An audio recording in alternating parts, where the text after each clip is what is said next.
You'd never guess it, but tucked in this Vermont forest, under a couple feet of snow, is a giant maple syrup farm. In fact, it's the largest maple syrup forest owned by a single-source producer in the world. But at the Maple Guild in Island Pond, Vermont, you won't see guys in flannels carrying buckets of sap. Okay, maybe you'll see some flannel. But here, the art of sugaring is more like a science.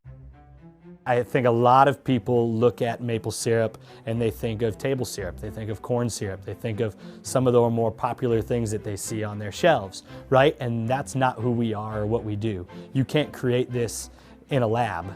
This has to come from Mother Nature and the trees.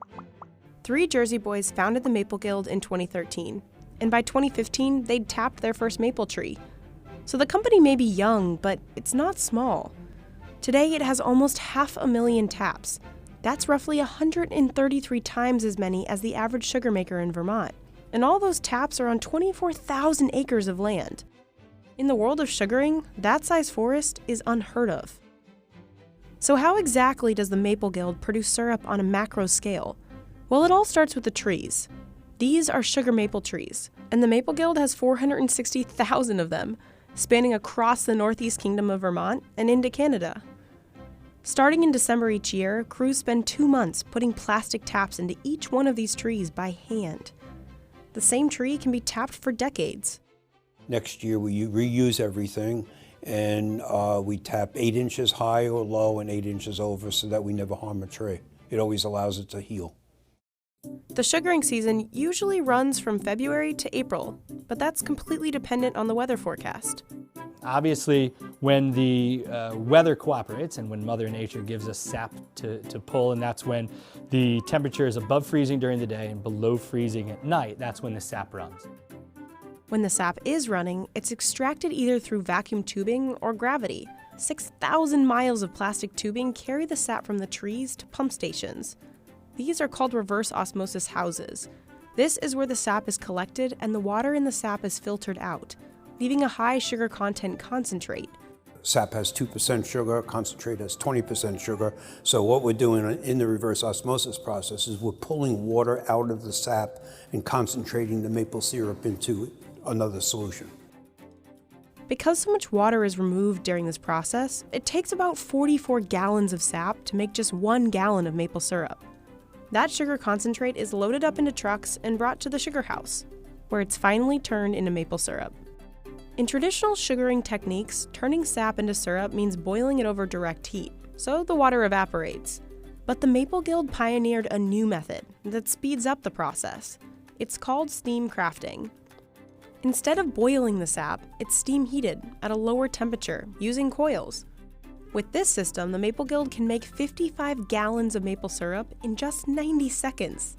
While in traditional boiling techniques, it can take anywhere between 9 and 56 hours to produce just 1 gallon of syrup. Not only is the steam crafting method quicker, but the company says it also produces a more nuanced maple flavor.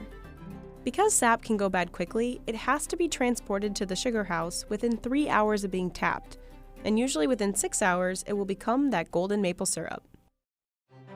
When the sap is running, it can run for a day, it can run for a week, and then it can stop for 2 days or 3 weeks, and it's really whatever the weather gives us. But whenever that sap is running, we will have people at this plant 18, 24 hours a day non-stop while that sap is running, because we can't afford to lose any of it. Once the sap's turned into syrup, it's tested to make sure the sugar levels are right. Next, it's sent through filters to remove impurities, and it's tested for grading.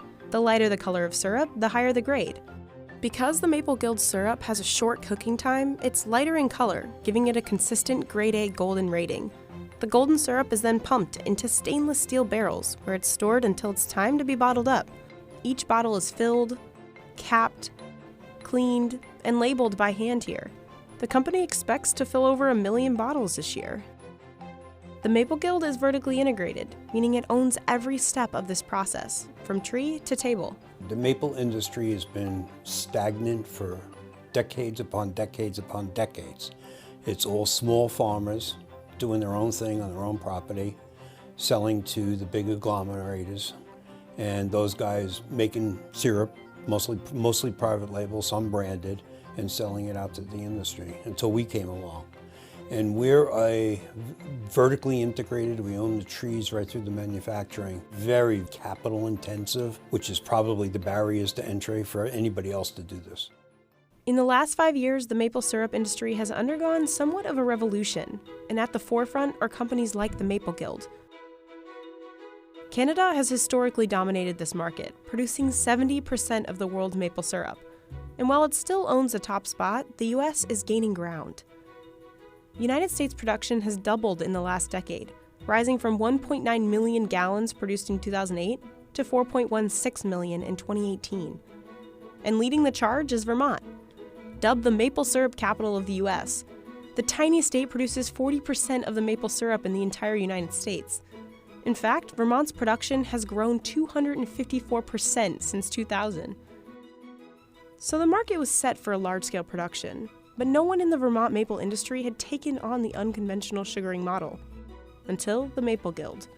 It entered the scene as demand was taking off. Breweries across the state had started using maple syrup in their products.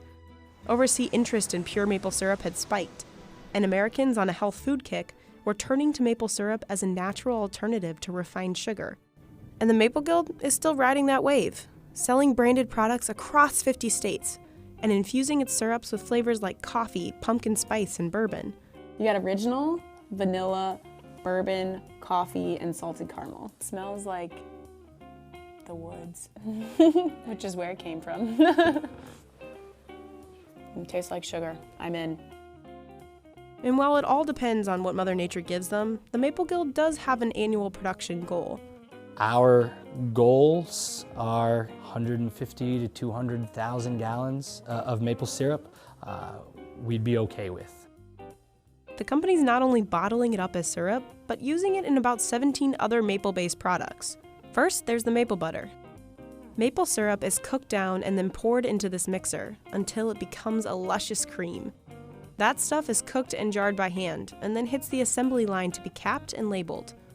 This is what I've been waiting for this whole time.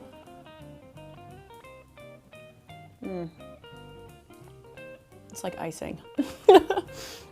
That's so good. There's also naturally fermented maple vinegar, 8 different maple sweetened teas, and 7 unique maple sweetened waters.